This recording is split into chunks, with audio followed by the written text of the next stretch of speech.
France, en fait, il n'y a pas d'association spécifique sur les jeux d'argent qui travaillait de manière transversale. SOS Joueurs existe depuis 1993, mais SOS Joueurs n'intervient que dans un champ qui est celui du recours distanciel, de la réponse téléphonique que faisait historiquement SOS Joueurs. Alors, Arpège, l'idée que j'en ai eue après 25 ans de travail sur les jeux d'argent, c'est de faire une association qui regroupe les spécialistes français du jeu d'argent qui ont travaillé avec moi durant ces 25 dernières années pour construire Arpège.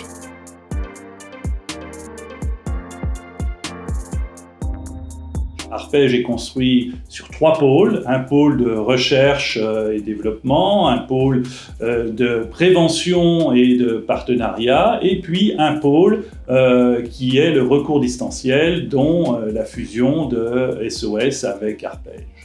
Voilà, dans cette construction d'Arpège, une réponse qui devient une réponse sous la forme d'un continuum, c'est-à-dire que la recherche et les résultats de la recherche vont alimenter en fait les actions que l'on va pouvoir mener, que ce soit aussi au niveau de la prévention ou au niveau du recours distanciel.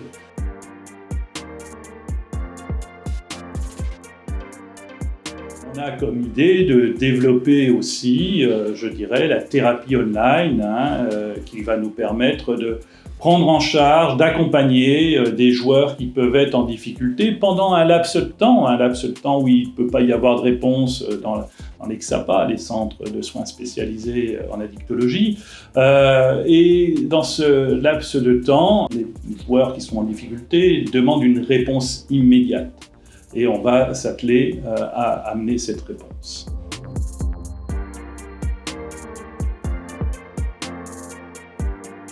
Dans les années 2015, j'ai introduit en France un programme qui s'appelait Bien jouer, qui nous vient du Canada en fait. Nos amis canadiens avaient réfléchi à mettre en œuvre un programme de prévention sur les jeux d'argent. Aucun outil en France n'existe en termes de programme ou d'outils de prévention sur les jeux d'argent. Il y avait un manque réel. J'ai essayé avec Bien jouer, de faire en sorte qu'on ait un outil à disposition pour pouvoir intervenir sur des jeunes de 17, 18 ans, 19 ans. Et pourquoi un programme éducationnel ? Dans un premier temps, on peut se dire que les jeux d'argent ne sont pas prohibés en France. Ça veut dire qu'il faut, à certains moments, avoir des outils, de l'information, des compétences qui vont permettre en fait aux jeunes, lorsqu'ils vont aller jouer, si un jour ils vont jouer aux jeux d'argent, d'être en connaissance de cause.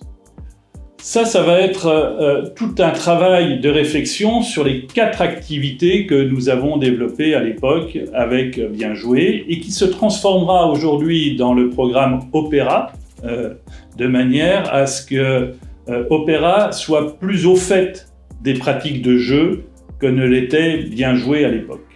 C'est une évolution. Opéra s'appuie sur la base de Bien jouer, mais c'est une évolution. C'est une évolution qui va tenir compte du jeu en ligne, qui va tenir compte des paris sportifs et qui va tenir compte de l'évolution aussi de la jeunesse aujourd'hui face aux jeux d'argent.